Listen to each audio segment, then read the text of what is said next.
Welcome again to Farhat Abbas University, CETIF and the Institute of Material Science and Technique. Today's course is a detailed examination of the content of the basic principles of chemistry and the element of matter. Let's start with the first chapter, which covered the basic principles of chemistry. In just 2 weeks, you will be able to describe the structure of the atom and classify matter as an element, compound, or mixture. Describe the three states of matter and understand the changes involved when there is a change in state. Distinguish physical and chemical change. Define the concept of the Avogadro constant, the term mole, and the molar mass. There are three main states of matter: liquid, solid, and gas. The way particles are arranged and move depends on the type of matter in question. If we take water as an example, it can exist in all three physical states. As a liquid, the particles are close to one another, but there is enough space for them to move around. In a solid, the particles are packed tightly together, so they can't move and they are locked into position. In a gas, the particles are separated and lack structure. When the temperature or pressure changes, the water goes through a phase transition between these states. This phase change can be a physical change in the shape, size, or state of matter without a corresponding alteration in the substance itself. The melting of ice into water is an illustrative example. In contrast, a chemical change is a rearrangement of atoms at the molecular level, resulting in the formation of new chemical compounds. The electrolysis of water, for instance, produces hydrogen and oxygen gases.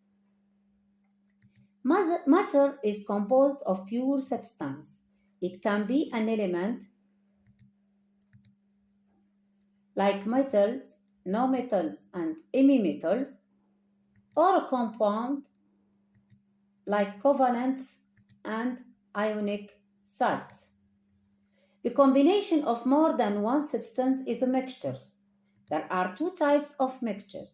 Homogeneous mixtures are combination of two or more substances that act as a single one, like water and salts, and copper and tin in bronze.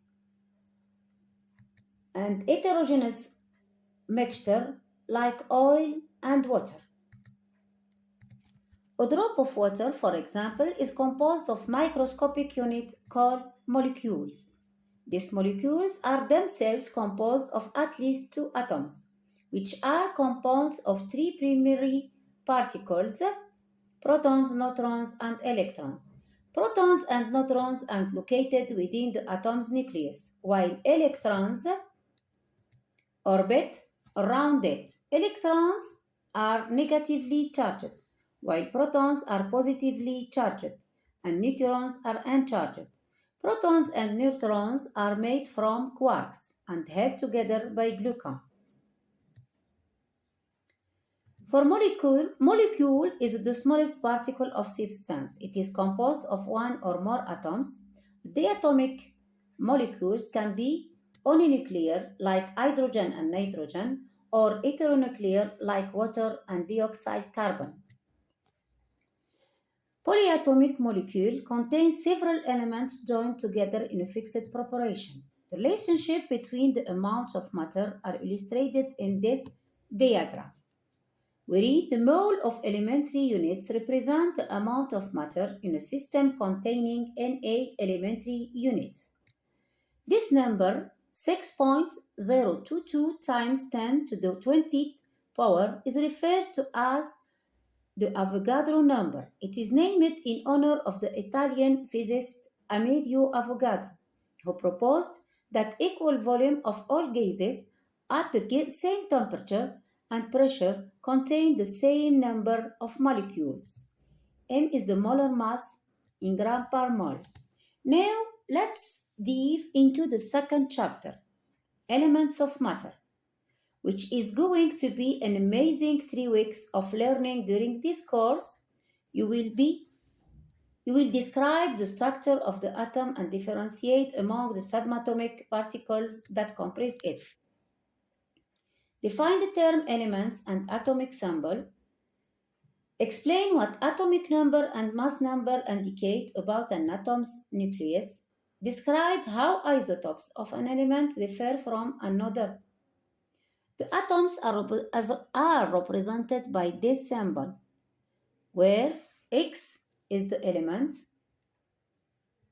A is the mass number, Z is the atomic number, and the Q is the total charge. We can see when we have a positive charge, the atom has lost an electron. Therefore, there are 10 electrons for the sodium element. For the oxygen elements that have 8 proton and 8 neutron, when he have a negative charge, the atom has gained 2 electrons, and therefore there are 10 electrons. Atoms of the same elements having different mass number and same atomic number are called isotopes. Here we have 3 elements of carbon that have different atomic mass, carbon 12, carbon 13, and carbon 14. They have the same number of proton but different number of neutron.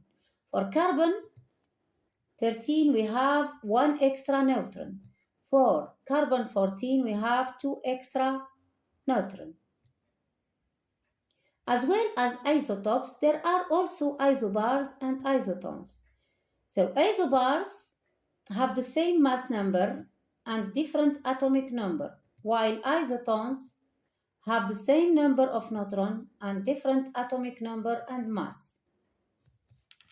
Atomic mass of the elements. The average weight of an element's atom is calculated by adding up the atomic weight of its isotopes, weighted according to their abundance, Xe in the natural state. This is known as the relative atomic mass. You can see in this example, X1 and X2 indicate the natural abundance of the isotopes 12 and 13 of the carbon. Here, the atomic weight of carbon is 12.01. This explains why the relative atomic mass is generally not a whole number. Here we have a mixture of oxygen isotopes.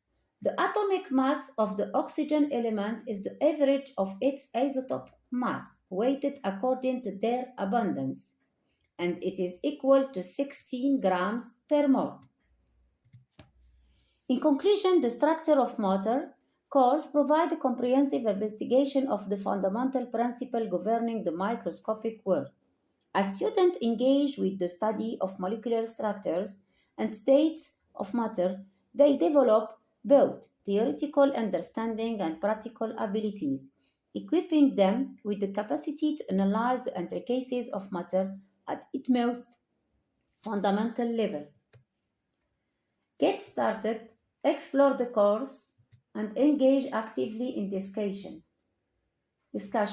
Pose question and fill in the description.